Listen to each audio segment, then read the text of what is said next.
Bienvenidos, bienvenidas, bienvenides a este podcast y cómo estás y realmente cómo andas. Soy Maureen Terán y estoy diagnosticada con trastorno bipolar desde hace más de una década. Y créanme, si alguien sabe lo que es verse bien por fuera y sentirse de la chingada a veces por dentro, soy yo. En este podcast vamos a tener invitados que te da por un buen viaje de introspección, donde los sentimientos y las emociones son el componente perfecto, o a veces hasta imperfecto, para una vida más consciente. ¿Qué hay más allá del simple? Me siento bien. Vamos a averiguar.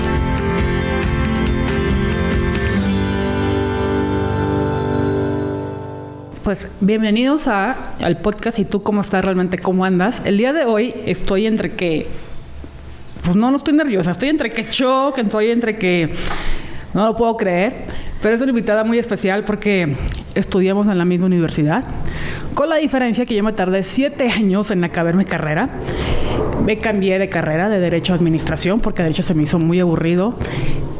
Pasar redacción me tardé como 5 semestres y constantemente me la pasaba reprobando materias. Y hoy tenemos una persona que tiene un coeficiente intelectual bastante alto y ella entró al ITAM a los 16 años y ahora resulta que en menos de 4 años ya va a terminar 2 carreras. Y ella es Valeria Villar. ¿Cómo estás? Mucho gusto, muy bien. Muchas gracias por la invitación. Es un gusto estar aquí con ustedes. Oye, Valeria, a ver, cuéntame. Tienes el coeficiente intelectual alto y me gustaría irme un poquito a tu niñez, en claro. cómo se dieron, o sea, cómo se dieron cuenta tus papás que tu coeficiente era alto. Bueno, mis papás, los dos, son personas de coeficiente intelectual muy alto. De hecho, mi papá es la única persona que conozco con más coeficiente intelectual que yo. Y mi mamá es sobredotada. Mis hermanos, yo tengo uno que ya tiene 32 años, 31, también es sobredotado. Y tengo otro que es más grande, que tiene 21 y también es genio. Entonces, es una familia donde todo el núcleo familiar tiende a ser o sobredotado o genio. Y cuando yo nací, pues las primeras señales son que un bebé levanta muy rápido la cabeza. Después mi hermano, cuando yo tenía 3 años, le dio por tratarnos de enseñar matemáticas y ya nos está enseñando a los 3 años a mi hermano a Carlos, que es el en medio, y a mí raíces cuadradas. Entonces a los 3 años ya sabía hacer raíces cuadradas.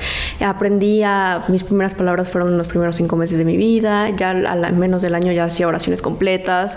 Me enseñé a leer y a escribir antes de los 2 años, y ya escribía textos relativamente, se entendían, ya cuando tenía 3 años. Entonces, cuando tenía 9, mi mamá empezó a contar cómo ella entró al ITAM y tenía una desventaja educativa porque no sabía cómo derivar, y yo me obsesioné con la idea de que no sabía derivar todavía, y a los 9 años ya aprendí a derivar, a los 10 sabía cálculo diferencial y a los 11 cálculo integral. Ok, vámonos un pasito atrás, ¿no? O sea, ahorita me estás comentando que aprendes todo esto muy, muy rápido. Sí. Te hacen un examen, ¿cómo entras a la primaria? Porque me imagino que fuiste a las escuelas, tuviste que ir a unas escuelas en particular. O sea, ¿cómo manejaron esta parte de ti, tus papás, para que tú pudieras entrar a la escuela? No sé si como cualquier niño o a una escuela en particular. Mis papás tenían esta idea de que obviamente yo mostraba cosas que no eran normales, mucho tenía que ver con la empatía, pero íbamos a llegar allí, y tenían estas ganas de que yo fuera como un niño normal o que me adaptara lo mejor que se podía, porque ellos eran de la idea que si me metían a una escuela de niños sobredotados, iba solo a saber convivir desde un inicio con gente sobredotada, y la vida no es así. Entonces me hicieron estar en escuelas normales desde la primaria. Obviamente era una niña muy desadaptada, me costaba hacer amigos, me costaba mantener amigos, me la pasaba más platicando con los profesores, y los profesores lo sabían, se lo expresaban a mis papás, pero mis papás ya lo sabían, no iba a cambiar eso. En mi casa sí seguía aprendiendo mucho más rápido y me seguían enseñando y nunca me limitaron intelectualmente, pero fuera de mi casa... ¿Quién te enseñaba en tu casa? Mi papá y mi hermano mayor. ¿Tu papá y tu hermano mayor? Mi papá es ingeniero, entonces me enseñaba muy bien matemáticas, y mi hermano también, entonces ya en kinder sabía todas las matemáticas que necesitaba hasta secundaria. Okay. Entonces... Pues en la primaria yo era muy infeliz porque no entendía qué hacía allí. Los niños... mi kinder no fue tan malo, mi kinder fue bastante bueno. Yo entendía que tenía que jugar. Era como... Tenía este balance perfecto entre que a veces no me sentía feliz, pero tenía mis cuadernos, tenía mis apuntes y salía de ahí. Es más, yo le enseñaba a los niños allí, me divertía, les enseñaba a amarrarse las agujetas y en el recreo jugaba perfectamente bien con ellos. Pero ya en la primaria, ahora sí ya no me sentía parte de... Y es cuando los niños empiezan a dividirse mucho en grupitos. Ya no es el kinder donde todos somos amigos y todos color de rosa, sino están los populares, los que no son populares, los que son amigos, los que no son amigos, y ahí es donde empecé a sentir que ya no pertenecía, y ya en secundaria esto ya era un desastre. Ok. Entonces, digamos que intelectualmente, ¿cómo era tu comportamiento? O sea, tu maestra te ponía algo, 1 más 1 es igual a 2, No, y tú le sacabas la derivada, ¿no? O sea, una vez escuché un podcast donde básicamente el niño igual tenía un IQ bastante alto y el niño corregía constantemente a la maestra, ¿no? Y esto le causaba conflictos hasta que ya lo cambiaron y lucharon para que estuvieran 2 o 3 grados más arriba. ¿Tú en la primaria hiciste de primero a sexto como cualquier niño normal o te adelantaron algunos años? A mi hermano mayor se lo adelantaron 1 año, a mí no, porque yo nací en mayo y ellos en enero, y argumentaron que a partir como de febrero ya no podían adelantar, porque mis papás sí buscaron adelantarme 1 año. Y en realidad lo que hacen muchos profesores, yo diría que como el 30-40% era que me ponían trabajos aparte de mí, ¿no? Obviamente terminaba rapidísimo lo que eran sumas, restas, y ya me ponían multiplicaciones desde antes de que los niños supieran que era multiplicar, o divisiones desde antes de que supieran. O luego lo que hacía era, tenía hojas y me las pegaban, me ayudaban a pegarlas los profesores, y hacía divisiones enormes, y la hoja ya nada más la íbamos pegando en diagonal porque mis divisiones ya iban en diagonal. Entonces ese tipo de cosas es lo que hacía. Me ponían retos intelectuales para tratar de que no me aburriera tanto y que no me levantara, porque además tengo déficit de atención e hiperactividad, que ya después lo diagnosticaron. Entonces obviamente soy una persona muy inquieta y era muy difícil mantenerme sentada. ¿Y emocionalmente recuerdas cómo andabas en la primaria? ¿Qué sentías? En el kinder, perfecto. Es un texto que escribí a los 3 años, que decía que era igual de malo ser tan inteligente como ser tonto. Y me ponía a mí con una carita triste y a todos los demás juntos. O sea, es divertido porque los ponía juntos como si fueran amigos, con carita sonriendo, y decía como los demás y yo me ponía como con lágrimas. Y recuerdo que yo decía como que me decían que era muy inteligente y que eso era muy bueno, pero que yo no lo veía como algo bueno, porque yo me daba cuenta de cosas que ellos no se daban cuenta. Entonces era difícil. Por ejemplo, cuando me enteré que Santa Claus no existía, fue porque llegué con mi mamá y le dije: mamá, es imposible que exista Santa Claus. Yo tenía 3 años. Y mi mamá me dijo que bueno, que estaba bien, que tenía razón y que no existía. Entonces yo llegué al siguiente día y: oigan, tengo un anuncio muy importante que hacerles. Por favor, todos guarden silencio. No sé por qué se me ocurrió que era buena idea. Les dije: Santa Claus no existe. No, bueno, la maestra estaba atacada y me sacó y me dijo: Valeria, no puedes decir eso. Santa Claus existe. Le dije: mi mamá ya me dijo que no existe. Y también se lo dije a mi hermano y se lo dije a mi prima. O sea, con que eran cosas que yo me daba cuenta, pero todavía yo me di cuenta a los 3 años, pero muchos niños no se dan cuenta hasta los 7 u 8. Entonces fueron 5 años ahí de que yo tenía que seguir fingiendo que Santa Claus existía. Y es una cosa tan básica como Santa Claus, como escalaron a muchas otras cosas. Ok, entonces la primaria la terminas como cualquier niño normal. Me refiero a cualquier niño normal de que no te adelantaron ningún año ni nada, sino viviste tu primaria normal de primero a sexto. Sí. Luego, en secundaria se viene otro cambio importante, y aparte es la parte donde también nosotros nos vamos convirtiendo en adolescentes. ¿Cómo fue ese cambio para ti? Ya en secundaria era muy, muy, muy feliz. Empecé a tener conductas depresivas desde primero de secundaria, pero ya eran, o sea, siempre tuve ideas suicidas, ¿no? Desde los 5 años. Pero ya y pensaba aventarme desde la azotea de mis papás. O sea, que ahorita pues obviamente pienso que no me hubiera matado, pero en ese entonces lo veía muy alto. Y ya en secundaria ya era como clásicas conductas de que me cortaba, de que tenía todo tipo de... no dormía, tenía terrores nocturnos desde que era niña, entonces me privaba a mí misma del sueño. Entonces eso obviamente hace que una persona se empiece a volver loca. Cuando iba en secundaria, siempre dormí poco, pero ya en secundaria, en un lapso de 6 meses, estaba durmiendo entre 1 y 3 horas diarias. Yo ya no aguantaba y yo estaba segura que si yo llegaba a la prepa no iba a salir con vida de ahí. Y en primero de secundaria tuve un examen de matemáticas donde saqué 9. Yo era la niña de calificaciones perfectas, obviamente. Y yo me enojé mucho porque el profesor me puso 9 porque no hice lo que él había enseñado en clase, pero el resultado era correcto. Entonces yo dije que esa era una gran forma de castrar intelectualmente a los alumnos. Hice un berrinche, tuve un arranque de ira. Empecé a voltear las bancas y me puse en una esquina y me puse a llorar y dije: es que no quiero vivir. Esa fue mi respuesta a un 9. Y el profesor estaba tan extrañado porque además yo soy una persona que parece que es tranquila hasta que ya me hacen reventar. Me mandó con la psicóloga y yo ya en búsqueda de ayuda le fui y le dije todo lo que sentía. Y me dijo: ¿sabes qué? Necesitas ir con un psiquiatra urgente. Entonces ya fui con el psiquiatra. El psiquiatra me escucha y me dice: traes un problema de depresión muy fuerte y es un desbalance entre la edad emocional y la edad intelectual. Porque sí sentía como alguien de 13 años. Pero no pensaba como alguien de 13 años. Entonces no tenía la fuerza emocional para afrontar los pensamientos que tenía. Entonces, pues claramente estaba cojeando en la vida. Me mandó a hacer pruebas de coeficiente intelectual, y no solo de coeficiente intelectual, es unas pruebas muy completas donde iban a encontrar qué trastornos tenía, qué tendencias tenía. Y llegué con una neuropsicóloga que me hizo las pruebas de coeficiente intelectual. Tardé 7 meses, donde las pruebas siempre me preguntan cómo son. Y también me preguntaba ella mucho de cómo me sentía. Me acuerdo que lloraba mucho en las pruebas, me sentía muy presionada porque pensaba que tenía que hacer un buen examen. Pasaron 7 meses y otra cosa que ella notaba es que yo me ponía a acomodar las cosas en el escritorio. Como que sí traté de ser lo más transparente que pude con ella. Y terminaron las pruebas después de 7 meses y resultó que pues tenía un coeficiente intelectual muy superior.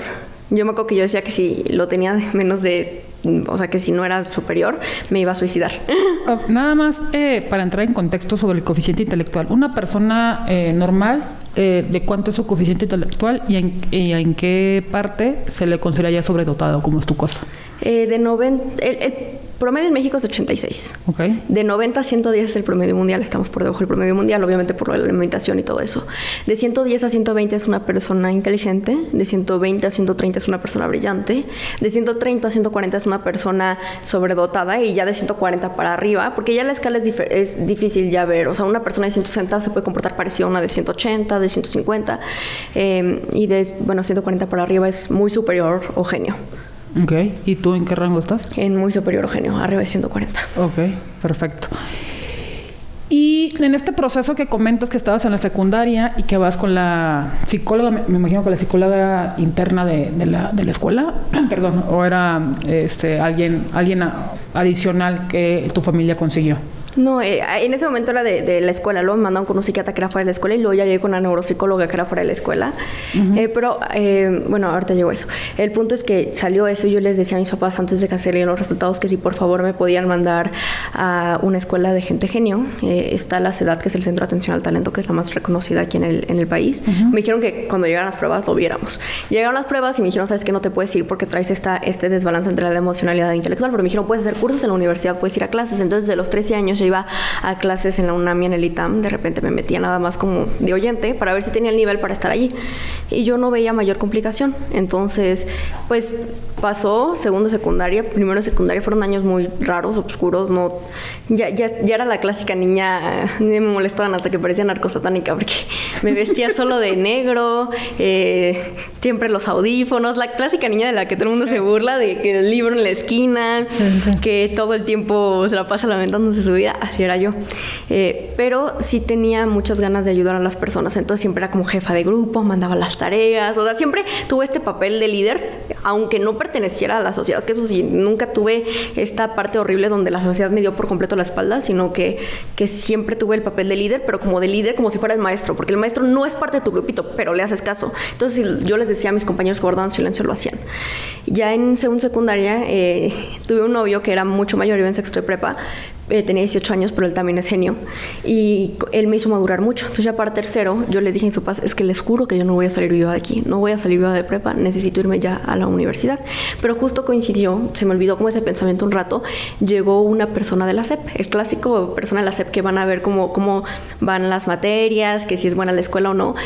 Y nos pusieron a hacer un concurso, no sé por qué, en esa clase, de quién tenía mejor ortografía, de quién tenía más conocimiento general. Y el concurso terminó siendo yo contra todo el grupo. Entonces pidieron de cosas tontas como deletrear qué es nihilismo. Y luego me preguntaron qué era nihilismo. Empecé a explicar, porque además yo en esa época me sentía nietzscheana, me gustaba mucho la filosofía. Y me acuerdo que un niño preguntó, ¿por qué sabes tanto? Y la maestra le contestó, pues porque leí y es muy inteligente. Y me sacó la persona de la SEP. Me dijo, oye, Valeria, eres extremadamente brillante, se ve mucho la diferencia entre tú y tus compañeros. ¿No has considerado irte ya a la universidad? Y como que le expliqué todo este contexto rápido. Y me dijo, bueno, yo que tú hablaría con tus papás. Si quieres, yo puedo hablar directamente con ellos y decirles que lo mejor sería que ya te fueras a la universidad porque no tiene sentido verte otros 3 años aquí. Deberías de aprovechar tu potencial. Y bueno, hablé con mis papás y mis papás me dijeron, bueno, lo que tú consideres, si crees que ya eres lo suficientemente madura. Empecé a hacer una serie de exámenes, evaluaciones con la SEP, cursos, y ya con esto pude presentar una serie de cosas donde yo demostraba que tenía el conocimiento, y a los 15 años obtuve mi certificado de preparatoria. Entonces venía ahora a entrar a la universidad. Yo creí que entrar a la universidad iba a resolver. O sea, la prepa es algo así como la hiciste tipo abierta por tu lado. Como tipo abierta, pero sin hacerla abierta, porque no fue que fue un examen y ya, fueron como muchas cosas, pero sí, en sentido sí hice prepa, pero me la salté en realidad. Por tu lado, ajá. Sí. O sea, te saltaste, me refiero a que socialmente no fuiste los 3 años que son de prepa. Nunca estuve en un grupo de primero de prepa, jamás. Okay. Luego, cuando entré a la universidad, entré de 16 el primer día porque me di 6 meses en lo que me entregaban mi certificado, en lo que hacía todo lo demás. De hecho, fue curioso porque yo estaba terminando mi prepa antes de terminar mi secundaria. O sea, mi certificado de secundaria lo obtuve hasta los 16 y el de prepa lo tenía a los 15. No entiendo muy bien cómo funcionó, pero así fue. Okay. Y entré a la universidad y contrario a lo que yo creí, no se resolvió ninguno de mis problemas. Yo sentía que sí estaba aprovechando mi potencial, no que era algo que me estaba matando. También sentí que no lo estaba aprovechando, pero la gente no fue tan amable en el ITAM. En el ITAM la gente es muy competitiva y todo el mundo se siente el más inteligente, el mejor, el que mejor le va, el más exitoso. Y mucha gente se acercaba a mí por curiosidad, ¿no? Y ya platicaba yo con ellos. Pero muchas otras personas me empezaron a tratar horrible. Entonces yo me di cuenta que a la gente no le gusta escuchar que alguien diga, soy sobredotado, jamás. Siempre va a ser totalmente presuntuoso, ¿no? Alguien puede decir, mido 1.95 y está bien, está padre. Pero nadie nunca va a poder decir, ¿sabes cuánto tengo de IQ? Y decir su coeficiente intelectual. Creo que jamás lo he dicho públicamente, justo porque la gente no lo toma bien. Entonces siempre me aprendí una línea que era que cuando me preguntaban que si era genio, yo decía, pues en teoría sí, pero en práctica no. O sea, tengo las peores decisiones de la historia de la humanidad. Y empecé estudiando economía, metí derecho y economía en el ITAM, y luego me metí a ciencias políticas y administración pública en la UNAM. Ok. Ahorita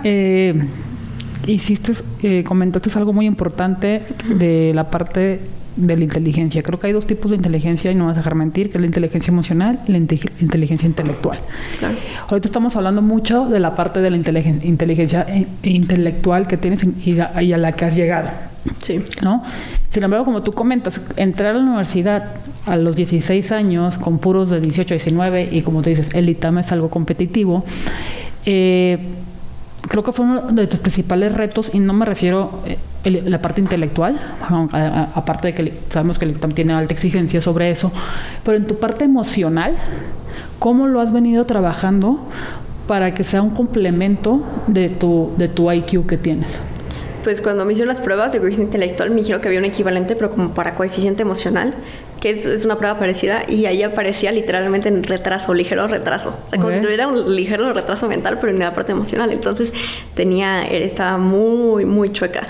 Lo traté mucho conviviendo con gente mayor a mí, que ya fuera madura, o que yo consideraba madura, no la gente fiestera más grande, sino gente que considera inteligente, platicando mucho con sus papás, en parte yendo a terapia, que yo tengo algo con la terapia, no me gusta, pero en parte lo que podía sacar de los psicólogos o psiquiatras era esa parte. Pensando mucho, razonando. Porque algo que yo siempre he dicho es que es una tontería cuando la gente te dice controla tus emociones. No puedes controlar tus emociones, puedes controlar cómo actúas conforme a tus emociones. O sea, puedes controlar la reacción que tienes, la emoción la sientes. A menos que como que la apagues, pero bueno, eso es otra cosa. Entonces lo que hacía era pensar mucho y decir, bueno, si tengo esta ventaja intelectual, ¿por qué no la utilizo para tratar de compensar la parte emocional? Y eso fue lo que hice. Obviamente todavía tengo un desbalance impresionante entre la parte intelectual y la parte emocional, pero sí creo que este es el punto de mi vida en el que soy más madura, porque hubo un momento en mi vida en el que yo creía que era muy madura en secundaria y me sentía madura, como me siento ahorita, pero luego a los 18 años de repente ya no me sentía madura y dije me fui como para atrás, como si hubiera tenido un retroceso en madurez, y de nuevo lo estoy retomando. Es mucho trabajar paciencia, mucho trabajar pensar, mucho estar con gente que actúa como tú quieres actuar. Tiene todo que ver con las neuronas de espejo. Okay. ¿Y tienes esta parte de overthinking? O sea, llega un momento que yo esto lo aprendí en terapia, y por el trastorno que yo tengo, a poner mi mente en blanco. Me acuerdo cuando la primera vez estuve internada en un hospital psiquiátrico, el doctor me decía, es que tienes que dejar de pensar. Y yo decía, ¿cómo quieres que deje de pensar si desde chiquita me han dicho que no piensas? ¿No? O sea, como que tienes que estar constantemente pensando, y ahora tú me estás diciendo que tengo que dejar de pensar. ¿A ti te pasa esta parte de overthinking? Sí, Sí, y varía mucho, ¿no? Desde las noches que pasas sin dormir, porque estás pensando, hasta el momento donde se siente como collage en tu cabeza de puras ideas que terminan en un ataque de ansiedad. Sí, todo el tiempo. Diría que todo el tiempo estoy sobrepensando, pero hay momentos en los que se me desborda y es cuando tengo alteraciones en mi estado de ira, en mi estado emocional, es cuando lloro, pero es raro que me pase ahorita. Estoy mucho más controlada que antes. Lo que hago es como respirar y ir dejándolos, o sea, como separándolos, o yendo a correr, haciendo ejercicio. La verdad es que últimamente he hecho muchas pesas y en las pesas estás tan como, ay, no aguanto esta repetición, que estás pensando en eso, entonces apagas por un momento en la cabeza. Eso es lo que me ha servido. ¿Y qué es lo que más te gustó de haber entrado a los 16 años a la universidad y convivir con gente de todo tipo? Que me voy a deshacer de la universidad antes. Entonces es algo por lo que yo voy a tener que pasar eventualmente. Ajá. Entonces, así como cuando te pasas el medicamento lo más rápido que puedas, porque de todas formas te lo tienes que tomar y ya mejor de una, así. O como un tequila de una, así. Es lo que me gustó. Lo otro que me gustó es que la gente sí muestra curiosidad sobre mi vida y me preguntan mucho. Me gusta también sentir que no tengo prisa. O sea, porque aunque yo hago las cosas con prisa, saber que no la tengo es increíble. Es como cuando te arreglas rápido y todavía te quedan 2 horas para salir, pero no sabes que vas tarde, sino que voy con calma. Yo ahorita quiero meter otra carrera. Y digo, es porque tengo mucho tiempo. Tengo 19 años, como si estuviera apenas entrando. Mis compañeros de secundaria apenas van en segundo semestre. Mis compañeros de kinder, hay unos que ni siquiera han entrado, que apenas van a entrar este año. Y pensar que yo ya estoy haciendo mi tesis me tiene muy tranquila. Creo que me da paz y me hace sentir que al menos la parte intelectual sí la estoy nutriendo. Ok. ¿No te da ansiedad el estar tan adelantada en la edad? O sea, como tú dices, a los 19 años ya voy a acabar las 4 carreras, ¿no? Casi. Pues ahí vamos, sí. Sí, sí 19, estoy haciendo la tesis. 19, sí, 20 años vas a acabar 5 carreras. Uh-huh. Y después de los 20 años, ¿cómo te visualizas en un año y medio, más o menos? Hoy voy a hacer esta pregunta porque siempre digo que hay que vivir al hoy, pero considero que tú a lo mejor ya tienes bien definido qué es lo que quieres hacer después de los 20 años. Sí, no tengo muy definido, o sea, no es algo que de hecho me da mucha paz, porque sé que si bien estoy adelantada en materias, salgo de mi salón y sigo siendo la niña de 19 años que puede ir y platicar con alguien de 19 o puede platicar con alguien de 22. O sea, mi desarrollo intelectual no me hace sentir sola, porque lo puedo ya platicar con gente que tiene o mi desarrollo intelectual o tiene mi desarrollo emocional. Ya como que en la universidad hay un poco más de eso. En el kinder pues tienes los horarios de los de segundo de kinder y se acabó. Okay. No puedes convivir con más grandes, pero ahorita pues puedo platicar con gente de 30 y cubro mi parte intelectual, y puedo platicar con gente de 18 y cubro mi parte emocional. Entonces no me siento sola, me siento muy tranquila, y de hecho tengo un plan desde los 7 años de vida que sigo teniendo. Entonces he tenido mi vida resuelta mucho tiempo. Mi plan sería voy a empezar a trabajar en la tele, a ser presentadora de noticias. Uh-huh. Luego me planeo ir a Harvard directamente al doctorado.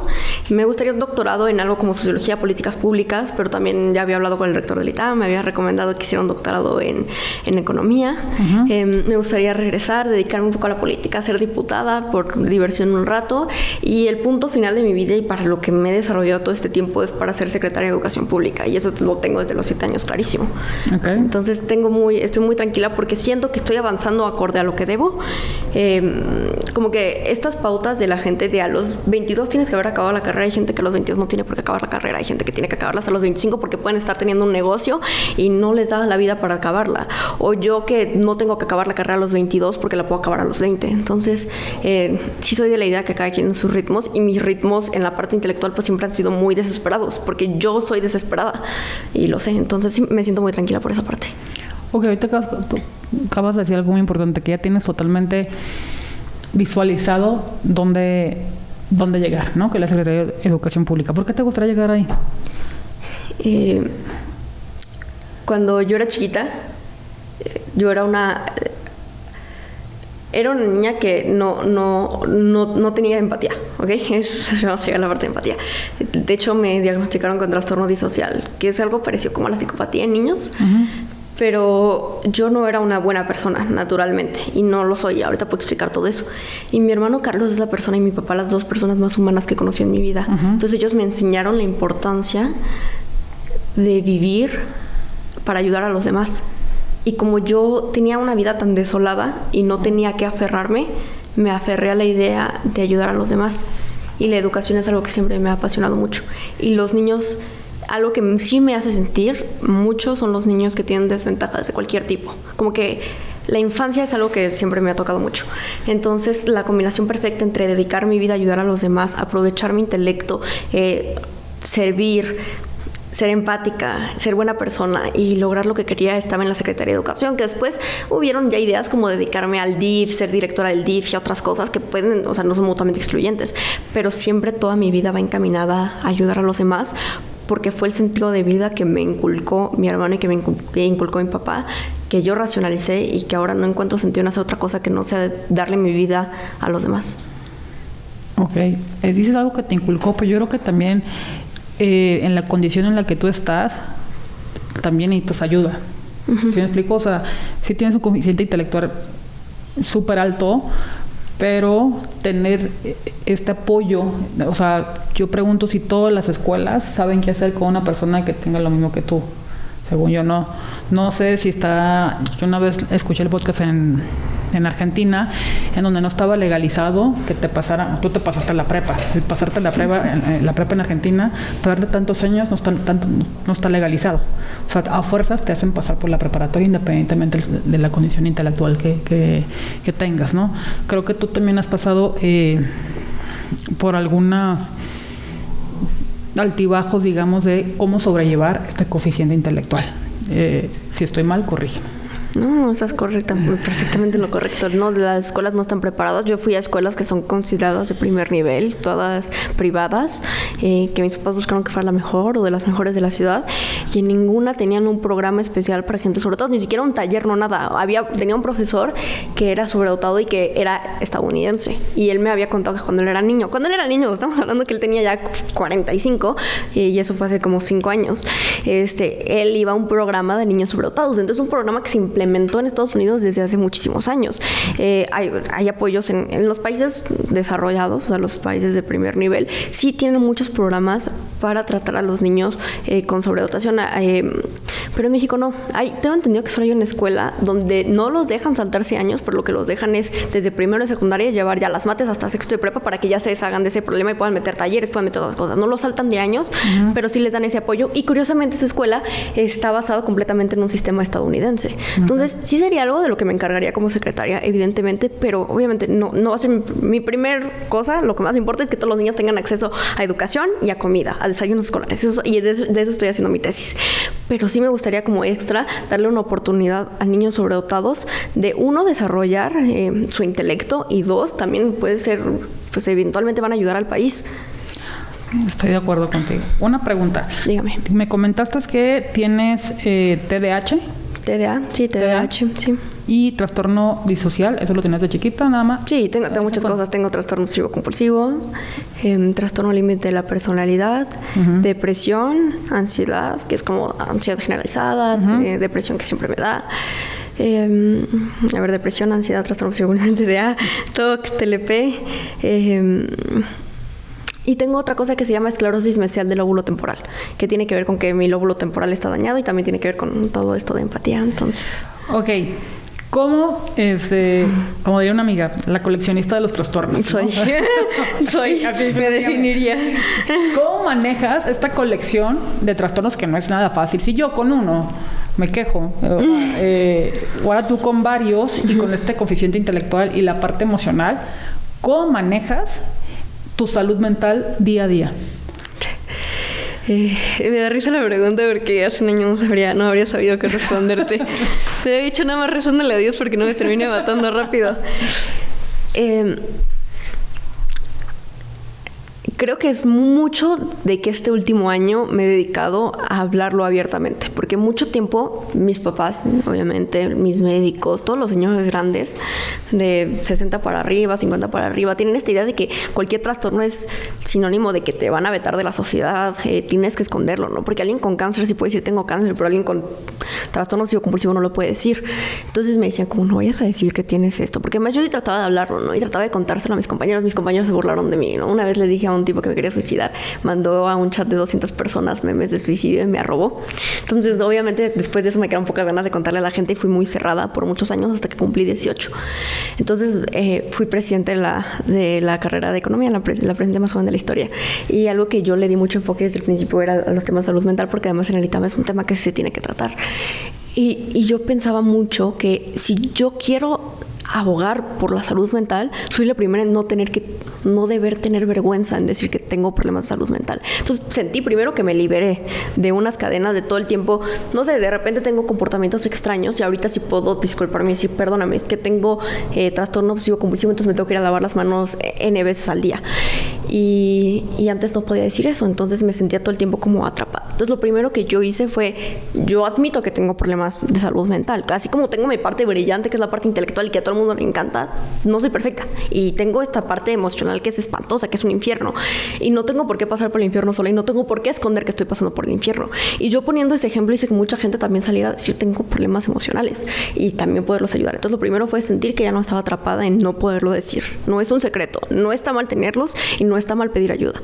Entonces así sentía que al menos estaba poniendo un ejemplo que quería que la gente siguiera. Entonces si yo estaba luchando contra un infierno, al menos lo estaba haciendo abiertamente, la gente lo sabía y la gente se podía inspirar en eso. Eso fue lo primero. Lo segundo fue muchos años de mi vida, desde los 16 hasta los...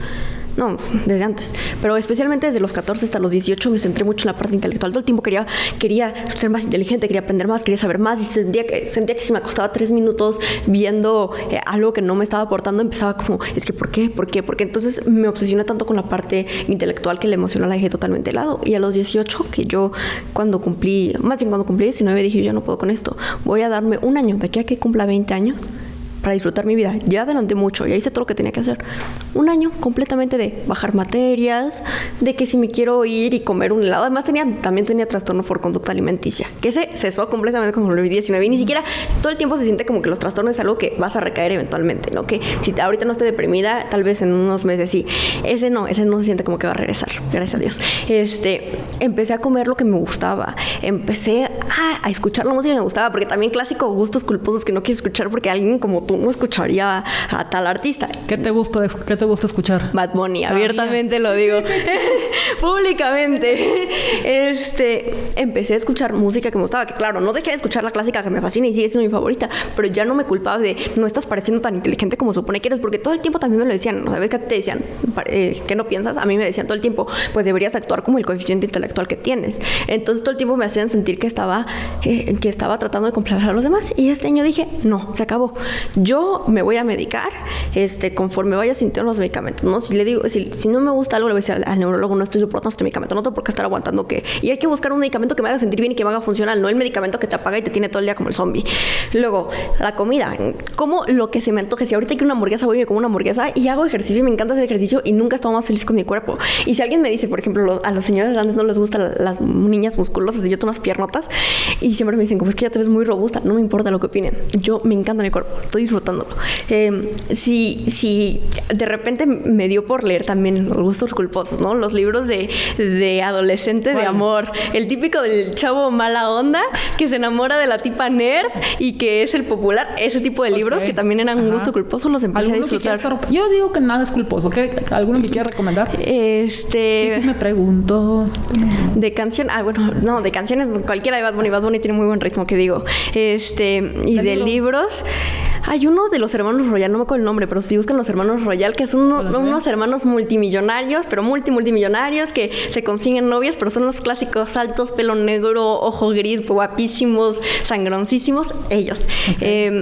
Por ejemplo, también me dejé de limitar en ciertas cosas que decía, que opinaba, cómo actuaba, y curiosamente cuando dejé de hacer eso fue cuando intelectualmente empecé a brillar más, porque yo ya tenía toda la preparación, pero cuando empecé a ser presidente, que fue en la época entre los 18 y los 19 años, pues la gente ya me reconocía más en la escuela, luego fui al Senado y luego en un lapso de 2 meses he tenido la oportunidad de presentar todo lo que he hecho todos estos años, como que todo lo que preparé para lo que me encerré y para lo que sufrí.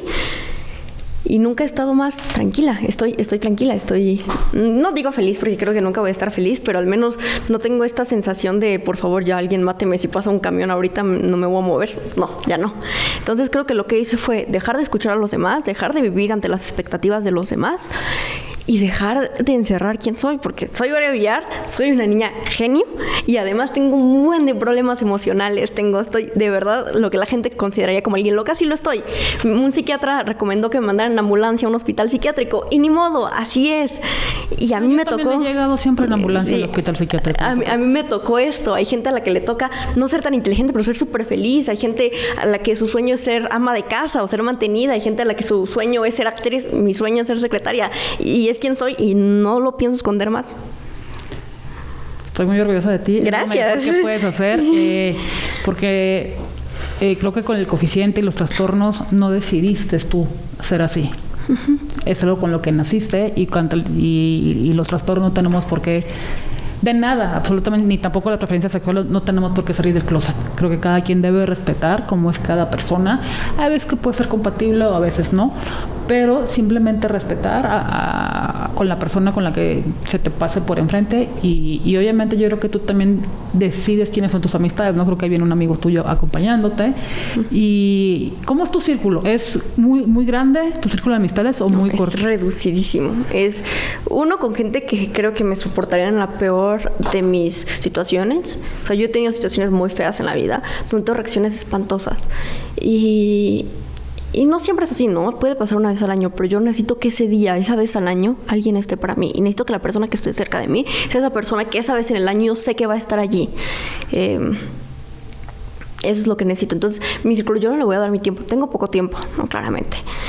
Y no le voy a dar mi tiempo a gente que me va a dar la espalda. Yo prefiero tener 3 personas en mi círculo cercano, 4, pero que sé que puedo contarles todo y contar con ellos para todo, a tener mucha gente, porque no me hace feliz. Y no me hace feliz tampoco platicar, no me hace feliz, tampoco soy la gran persona social, no soy agradable si platican conmigo, pero yo llegar a una fiesta nunca, o sea, no mucho. Entonces, sí, mi círculo es muy pequeño. Y otra cosa es como, también pasa mucho que si yo llego y cuento, no tengo trastorno límite de la personalidad. Es que el trastorno se pinta horrible, ¿no? Que solo ves en blancos y negros, que eres muy explosivo, que tienes a tener mucha dependencia. Sí, es cierto, el trastorno es así, pero no implica que la persona actúe conforme, casi como si fuera un libro en el trastorno, no. O sea, yo entiendo que tengo predisposición a hacer todas esas cosas. Y mi cabeza, por impulsos, me dice, haz esto, y tal cual lo leen en los trastornos, pero no implica que así voy a hacer. Y yo estoy medicada y estoy muy controlada y lo pienso mucho, entonces no actúo siempre conforme a mis trastornos. Los trastornos son solo como predisposición a hacer de cierta manera. O, por ejemplo, el coeficiente intelectual no es realmente la inteligencia, no es como el potencial que alguien tiene intelectualmente. Hay gente con 125 de IQ que ha logrado mucho más que gente con 180. Y no siempre el mayor coeficiente intelectual es la mayor inteligencia, es la mayor capacidad de ser inteligente, sí. Entonces, lo mismo, yo con mis trastornos sí los tengo. No implica que siempre actúe así. Y menos ahora que soy adulta, que soy más madura, que no tengo el nivel de inmadurez que tenía a los 14, tal vez a los 14 sí, pero creo que algo importante es que la gente entienda que los trastornos en realidad es predisposición a actuar de cierta manera, no que siempre vas a actuar de esa manera. Ok. Ahorita en el transcurso de la plática comentabas que la terapia no era muy de tu agrado, que traías ahí una cosa. ¿Qué consideras que ha sido lo bueno que te ha dejado la terapia y que ha sido lo malo y por qué no terminas de embonar ahí? Creo que lo bueno que me ha dejado la terapia es aprender cómo escuchar a los demás. Y lo malo de la terapia, y bueno, ciertas cosas, ¿no? Clásicas que sí te dicen medio emocional, ¿no? De que respira y controla esto y hace esto. Y que me dan los medicamentos que me han dado, me han servido los psiquiatras, ¿no? Uh-huh. Con los psicólogos sí creo que no me ha servido mucho. Y al menos sentir que me desahogo. Lo podría hacer con un padre también o con un amigo. Uh-huh. Pero hay veces que sí hay cosas muy, muy, muy profundas que no le contarías ni a tu mejor amigo. Y que bueno, el psiquiatra pues sí hace una cara de medio espanto, pero pues no tiene de otra más que escucharte y medio darte una solución. Ahora, porque siento que a mí no me ha servido el psiquiatra. Yo tengo un neurólogo que es muy inteligente, es una persona brillante. Y yo me peleé mucho porque mis papás me querían forzar a ir al psiquiatra, porque era la recomendación de todo el mundo siempre que tienes un trastorno. Y la recomendación que yo daría también es, ve a un psicólogo, ve a un psiquiatra, siempre. Porque hay gente a la que le sirve, a mí no, porque los psicólogos, psiquiatras, el neurólogo no, pero tienden a tenerte que escuchar en la parte práctica y racional de tu vida para ayudarte a encontrar soluciones. Y ni siquiera, o sea, tú las tienes que encontrar, ¿no? Y tú tienes que dar las respuestas, pero ellos como que o te abren un camino o te guían en el camino. Pero en mi caso son planteamientos Va a sonar insoportable, por eso no me gusta decirlo. Una disculpa de antemano a quien lo escuche. Aquí no hay filtros, aquí es lo que se nos nace y lo que queramos compartir. Pero muchas veces los psiquiatras o psicólogos no están capacitados para tratar a gente intelectualmente como yo. Ni modo. O sea, más malo para mí que para la gente que lo escucha, ¿no? Entonces, yo les pido respuestas en lugares donde yo me quedo encerrada como laberinto y pues ellos menos tienen respuestas, se quedan peor que yo. Entonces, la última vez me acuerdo que discutí con el último psiquiatra que fui, que es un super psiquiatra, es reconocidísimo. O sea, con decirte que cobra 4,800 la consulta. Así de buen psiquiatra es, ya sabes, de que reconocido a ese nivel. Creo que ya sé quién es, pero no sé. Ahorita al final me dice. Y me acuerdo que lo último fue nuestra discusión. Y me dijo como, pues sí, Valeria, tú serás más inteligente, pero yo aquí tengo los estudios. Entonces ya saqué de quicio, obviamente, al psiquiatra. Y lo encerré en un laberinto del que no podía salir yo tampoco. Entonces, para lo que le pagan, que muchas veces las personas sí, la experiencia se las puede dar el psiquiatra, les puede dar salidas. A mí no me las pueden dar. Y está bien, no está mal. Pero mi neurólogo, que es una persona brillantísima, preparadísima, que además me medica conforme a mis problemas en la parte que se ven en la resonancia magnética y el electroencefalograma. Además, eso me escucha y sí, más o menos tiene la función entre de un papá, de un psiquiatra, o sea, alguien que te escucha, te aconseja, medio me jala las orejas cada que voy. Entonces, con él me encuentro muy bien. Creo que más bien es que la persona encuentre con quien se siente cómodo. Si alguien se siente más cómodo con psicólogo que con psiquiatra y le está funcionando mejor, cada quien. Psiquiatra le sirve mejor que neurólogo, va. Y digo, a veces, muchas veces de que el neurólogo te medique, pero vas con el psicólogo a desahogarte, pero el psiquiatra te medio también regula la medicación. Cada quien lo que encuentre. A mí me sirvió de maravilla mi neurólogo, que es muy listo, que me sirve para todo. Entonces, por eso yo le expliqué eso al neurólogo y dije, por eso te quiero pedir que les digas a mis papás que por favor no me obliguen a ir con un psiquiatra, porque de verdad yo siento que mis papás están haciendo esto con su dinero a la basura. Y lo habló con ellos, mis papás entendieron y desde allí no voy con un psiquiatra. Y no extraño ir con un psiquiatra y no necesito ir con un psiquiatra, estoy muy bien. Porque además son cosas que, pues es cierto, tú tienes que trabajar, ¿no? Tú vas con un psicólogo a que te escuche y a que te medio guíe, pero al final el trabajo es tuyo. Y es un trabajo que también hay mucha gente que no tiene la posibilidad económica de pagar ni siquiera 200, 300 pesos de psicólogo, pero eso no significa que estén perdidos, también pueden hacer su propio trabajo. Sí, creo que al final de cuentas no toda la responsabilidad está en el psicólogo o en el psiquiatra, ¿no? Tú también tienes que poner de tu parte y tener la humildad de decir, estoy mal y necesito llevar este proceso. Te voy a hacer unas preguntas en las que son concisas, pero no por eso quiere decir que las tengas que contestar concisamente, ¿vale? Son 3 preguntas para ya ir terminando un poco la charla. Y la primera es, ¿qué es para ti la empatía? De hecho lo noté. Comprensión efectiva o intelectual de una persona en una realidad ajena a ella. Y puse comprensión afectiva o intelectual porque generalmente la gente lo trata como algo afectivo, ¿no? Pero en mi caso yo no lo siento. Yo tengo dañado la corteza prefrontal, tengo dañada las partes el sistema límbico en general del cerebro, que es el hipocampo, las amígdalas, que muchos de ellos tienen su participación en la empatía. Yo naturalmente, y lo dije, de niña no sentía empatía, pero intelectualmente sí la puedo imitar, puedo imitar la empatía. Entonces yo termino sintiendo más empatía que una persona normal, porque aunque yo no siento, ¿no? Si alguien está llorando, yo no siento tristeza, okay, pero hago el proceso racional de está sintiendo tristeza por esta razón, desencadena en esto y por ende yo entiendo que está mal y que la tengo que ayudar. Entonces al final mi trabajo termina siendo más funcional que alguien que naturalmente puede decir como, ay, qué triste que está triste, yo también estoy triste. Ajá. Entonces para mí es un proceso que sí tiene mucho que ver con lo de las prisiones, ¿no? De la gente que cree que las personas psicópatas o sociópatas están perdidas, pero en realidad lo que necesitan esas personas es que nosotros, más bien, ¿no? Que las personas que no son así tengan el doble de empatía con ellos, porque están pasando por procesos muy complicados. Las personas que no sienten empatía pueden ser por 2 razones, ¿no? La parte genética, o como yo que tengo dañado eso, con lesiones cerebrales, con diferente tipo de cerebro, o la parte donde crecieron en ambientes muy feos, traumáticos, donde la empatía no era una opción, no aprenden a desarrollarla. O también, por ejemplo, un niño salvaje. A mí me encanta el ejemplo de los niños salvajes que no está demostrado que no sienten la empatía también como los demás humanos. Entonces, lo que necesitamos, como yo lo necesité, y tú dijiste al principio, tú también necesitabas mucha ayuda, fue que mi papá me apapachara, que mi hermano me apapacharan y me enseñaran qué es la empatía, porque pues yo no tenía eso natural, no venía de fábrica, pero no significa que no pueda estar. Aunque no viene de fábrica, lo tengo muy bien trabajado, lo trabajo diario y lo he trabajado años, y por eso la empatía y la compasión diría que son 2 de las emociones que más se ven en mí, no que más siento, pero que más se ven en mí, y por eso considero que la empatía puede ser intelectual, afectiva o las 2. Ok. La otra pregunta es, ¿Cuál ha sido o cuál es la emoción, la mejor emoción que identificas en ti y cuál es la peor? La mejor en sentido de que más notoria o de que la más bonita. Cualquiera de las dos. Compasión es la más notoria, la más bonita. Y la peor... Es una buena pregunta. Yo creo que felicidad. No estoy muy acostumbrada a sentir felicidad. O sea, no para ti es la peor emoción. Es la peor en el sentido en el que es la que menos siento. La peor que yo llego a sentir es ira, porque no, de verdad no me hagan enojar. Advertidos están todos.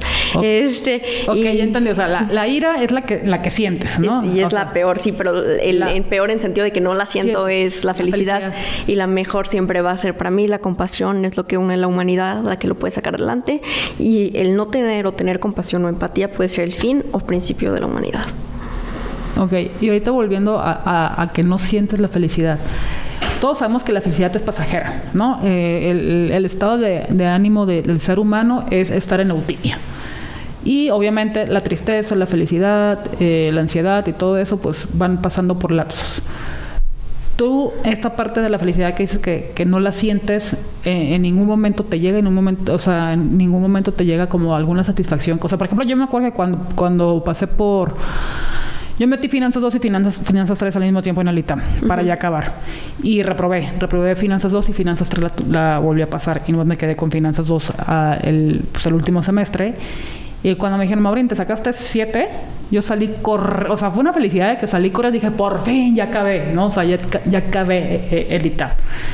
Y hay veces que la felicidad, antes que no sabía cómo manejarlas, me duraba todo el día, ¿no? Traía una sensación de felicidad o de ansia de que ay, ya lo hice. Ahorita digo, sí estoy feliz y como a la hora, gracias por haberme hecho sentir eso y ya vuelvo en mi estado normal.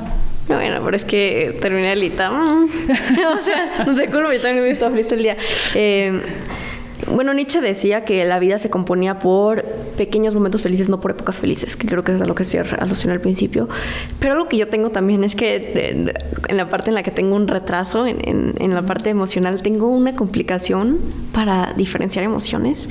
De hecho, hay un estudio que se hizo en Sierra Leona con adolescentes que tenían infancias problemáticas, traumáticas, que estaban en prisión, y les ponían fotos, videos, así en flashazos, de gente sonriendo, gente enojada, gente disgustada, y no sabían diferenciar las emociones. Entonces a mí lo que me pasa es que yo lo sentía desde niña como fuego adentro, como que algo me quema, pero a veces no sabía si era ansiedad, no sabía si era felicidad, no sabía si era tristeza, no sabía si era miedo. Para mí todo se siente igual. Entonces solo lo acomodo al contexto. Okay. Y como no hay mucho contexto que me haga decir esto me tiene que hacer feliz, no creo sentir generalmente la felicidad. Ok. ¿Esperas que cuando acabes la carrera? No, yo creo que... Ok. ¿Y hoy cómo andas, Valeria? ¿Cómo te sientes hoy? Orgullosa de estar aquí, orgullosa de que creo que el enfoque que le estoy dando a mi vida está teniendo resultado y que hay gente que quiere saber, que hay gente que quiere informarse, que hay gente que le da una plataforma para escuchar el tema que a mí más me puede interesar o mucho de lo que se basa en mi vida. Entonces, estoy orgullosa de ti y de mí por estar aquí. No, muchas gracias. Y como sabes, el podcast se llama ¿Y tú cómo estás? Realmente, ¿y cómo andas? Yo justo ahorita te acabo de preguntar ¿y tú cómo andas? ¿Tú qué preguntarías para que la gente tuviera empatía o te contara realmente cómo se siente? Es lo que hago siempre. Hay una diferencia. Cuando dices hola, ¿cómo estás? Es como casi como saludar de mano y ya. No, nunca hay un significado detrás de cómo estás. Cuando yo quiero saber cómo está alguien, que si es muy seguido, ¿cómo te sientes? Esas son las palabras que uso. ¿Cómo te sientes? No es lo mismo cómo estás. ¿Cómo estás? Puede ser en este momento, pero ¿cómo te sientes? Es el sentimiento que llevas en el día. Y si quiero que sí me lo platiquen más, es aislarlos en un lugar donde no haya más gente. Nunca le puedes preguntar a una persona donde hay más gente cómo te sientes, porque rara vez te lo va a admitir. Y con toda la sinceridad en mis ojos de que estoy preocupada por ti o de que de verdad lo quiero saber, es cómo te sientes, cómo va todo. Si algo pasó mal, lo que recuerdas que pasó es cómo va el asunto o si algo bueno, cómo va el asunto Entonces siempre cómo te sientes, a mí se me hace la pregunta donde yo también me abriría para contestar. Va, pues muchísimas gracias, Valeria, por compartir tu testimonio. Nunca había tenido el gusto de conocer a una persona con un coeficiente intelectual alto. Sin querer tenemos varias cosas en común. Nunca me lo imaginé. Y no sé si quieras compartir tus redes sociales donde la gente te pueda contactar para dudas, preguntas, sobre todo esto que nos acabas de compartir. Sí. Mucha gente me contactaba porque yo decía mucho que si se sienten mal, sienten que tienen algún tipo de cosa que ver conmigo, tienen dudas, lo que sea, de verdad. O sea, si se sienten mal, no me conocen y quieren que alguien que no los conozca los escuche, me pueden mandar mensajes, siempre voy a contestar. Es valeria.villarp, Villar con B chica. Entonces, lo que necesiten, de verdad, no importa que sea, aquí estoy para ustedes. Y no importa quién sean. Pues ahí está, un capítulo más de ¿y tú cómo estás realmente? ¿Y tú cómo andas? Aquí se está demostrando que a final de cuentas, atrás de bien y tú está una persona, somos seres humanos todos, con diferencias, lo que sea, pero siempre hay una persona que te va a dejar muchísima enseñanza, y así fue el día de hoy. Muchísimas gracias, Valeria, por estar aquí. Y síganos en nuestras redes sociales, en Facebook, Instagram y YouTube. ¿Y tú cómo andas? Suscríbanse, que créanme que si nos quieren seguir escuchando, nos van a ayudar mucho dándole like.